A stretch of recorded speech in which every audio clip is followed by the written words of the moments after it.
Assalamualaikum warahmatullahi wabarakatuh. Kembali lagi dengan saya Farah Fauzia Maulahibati dari kelas Biologi A dengan NIM 186299. Nah, pada kesempatan kali ini saya akan menjelaskan tentang bagaimana sih penentuan jenis kelamin pada makhluk hidup dan gen rangkai kelamin. Tonton terus video ini sampai habis ya.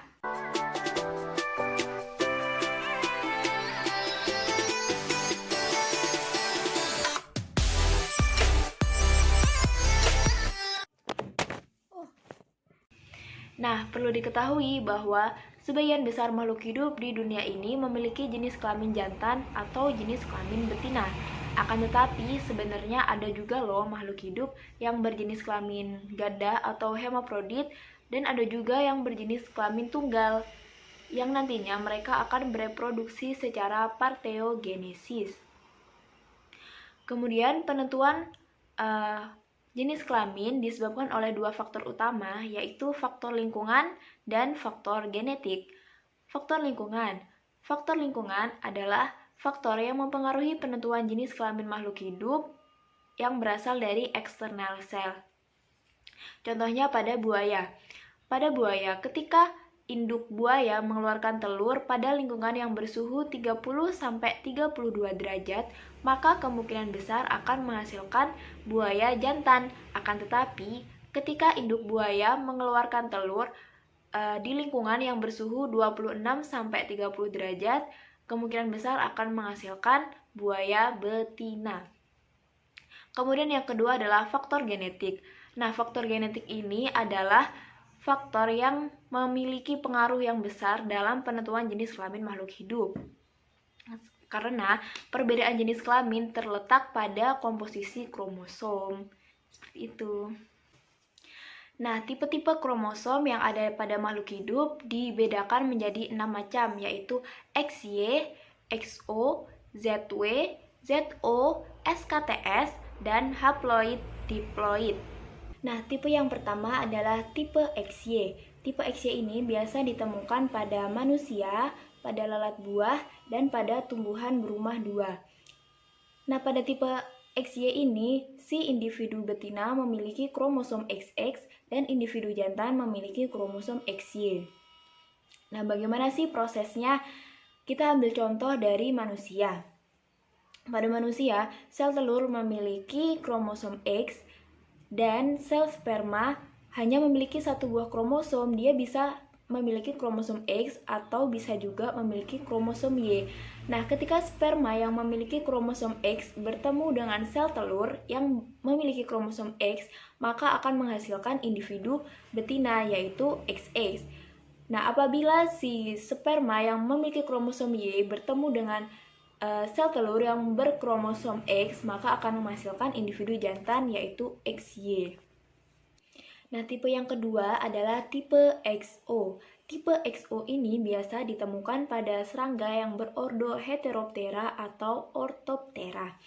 Nah, pada individu betina di tipe ini memiliki kromosom XX dan individu jantan memiliki kromosom X dan tidak memiliki kromosom Y, jadi dilambangkan dengan XO. Nah, tipe yang ketiga adalah ZW.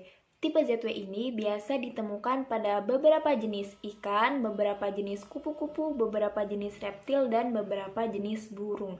Nah, pada ZW ini adalah kebalikan dari tipe XY. Jika tipe XY, individu betina memiliki kromosom XX dan individu jantan memiliki kromosom XY, maka di tipe ZW ini yang memiliki kromosom ZZ adalah individu jantan dan yang memiliki kromosom ZW adalah individu betina. Tipe yang keempat adalah tipe ZO. Tipe ZO ini biasa ditemukan pada unggas, yaitu pada ayam dan pada itik.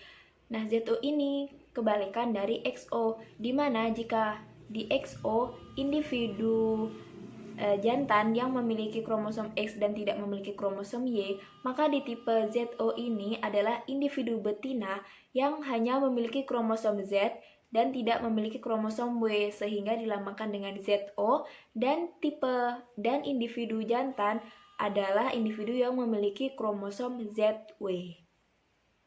Nah, tipe selanjutnya adalah tipe SKTS. Tipe SKTS ini biasa ditemukan pada tumbuhan jagung. Tumbuhan jagung adalah tumbuhan monosius di mana bunga jantan dan bunga betina ditemukan dalam satu pohon. Pada jagung normal, gen SK akan mempengaruhi pertumbuhan dari bunga betina dan gen TS akan mempengaruhi pertumbuhan dari bunga jantan. Sedangkan alel-alel resesifnya SK kecil akan menghambat pertumbuhan dari bunga betina dan TS kecil akan mensterilkan bunga jantan. Tipe selanjutnya adalah tipe haploid diploid. Tipe haploid diploid ini ditemukan pada serangga ordo Hymenoptera, contohnya pada lebah madu. Jadi pada lebah madu ditemukan individu jantan yang dia berasal dari sel telur yang tidak dibuahi oleh sperma. Jadi dia adalah partenogenesis. Sedangkan pada lebah betina dia berasal dari sel telur yang dibuahi oleh sel sperma. Jadi pada tipe haploid diploid ini ditemukan individu jantan yang bersifat haploid dan individu betina yang bersifat diploid.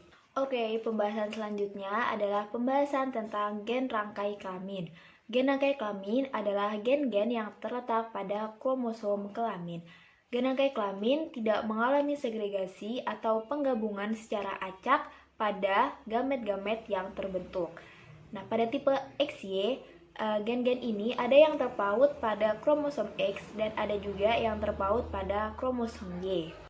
Nah, suatu gen rangkai kelamin yang terikat pada kromosom X ada 3 macam kelainan, yaitu ada buta warna, ada anodontia, dan ada hemofilia. Yang pertama adalah buta warna. Buta warna adalah suatu kelainan genetik di mana penderita tidak bisa membedakan warna merah dengan warna biru atau warna kuning dengan hijau, atau bisa juga dia tidak bisa melihat macam-macam warna, jadi hanya bisa melihat hitam dan putih. Nah, gen yang menyebabkan buta warna ini adalah gen resesif CB yang terikat pada kromosom X. Yang kedua adalah anodontia. Anodontia adalah suatu kelainan genetik di mana penderita tidak memiliki gigi atau ompong. Nah, anodontia ini adalah suatu gen resesif yang terpaut pada kromosom X. Jadi, apabila ada seorang ibu yang mengalami anodontia menikah dengan ayah yang normal, maka kemungkinan anak laki-lakinya akan mengalami anodontia juga. Nah, yang ketiga adalah hemofilia. Hemofilia ini adalah suatu keadaan atau kelainan genetik di mana darah dari penderita sukar untuk membeku. Nah, hemofilia ini adalah gen resesif H yang terpaut pada kromosom X. Dan genotip dari seorang wanita adalah XH besar adalah wanita normal, XH besar, XH kecil adalah wanita karier, dan XH kecil adalah wanita yang menderita hemofilia. Sedangkan untuk di pria adalah XH besar Y adalah pria normal dan XH kecil Y adalah pria yang menderita hemofilia. Nah, untuk gen yang terpaut pada kromosom Y adalah yang bisa diturunkan dari ayah ke anak laki-lakinya. Ini ada hipertrikosis. Hipertrikosis adalah suatu kelainan genetik di mana rambut tumbuh pada daun telinga atau rambut yang tumbuh tidak pada tempatnya, seperti itu. Bisa juga rambutnya tumbuh di sekujur badannya. Nah, gen ini terpaut pada kromosom Y, jadi hanya bisa diturunkan dari ayah yang menderita hipertrikosis kepada anak laki-lakinya. Oke, pembahasan selanjutnya adalah pembahasan tentang protein atau enzim yang terlibat dalam proses penentuan jenis kelamin.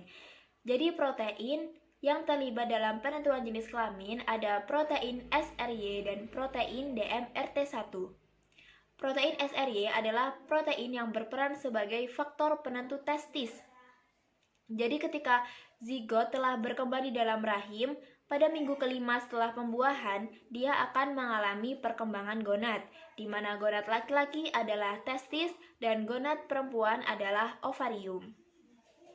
Nah, ketika si zigot ini dia nantinya akan menjadi bayi laki-laki, maka di minggu ke-10 dia akan menerima sinyal dari SRY yang akan membantu dia untuk mengembangkan testis dan menekan atau menghambat pertumbuhan dari ovarium.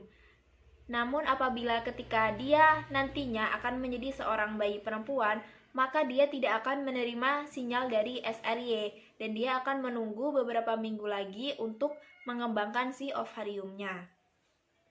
Kemudian untuk protein DMRT1 adalah protein yang berfungsi untuk menjaga jalannya perkembangan gonad. Jadi ketika gen ini dimatikan, dia akan menyebabkan testis yang berperilaku seperti ovarium atau sebaliknya ovarium yang akan berperilaku seperti testis. Oke, mungkin cukup itu yang bisa saya sampaikan. Mohon maaf apabila terdapat kesalahan. See you in the next video. Wassalamualaikum warahmatullahi wabarakatuh.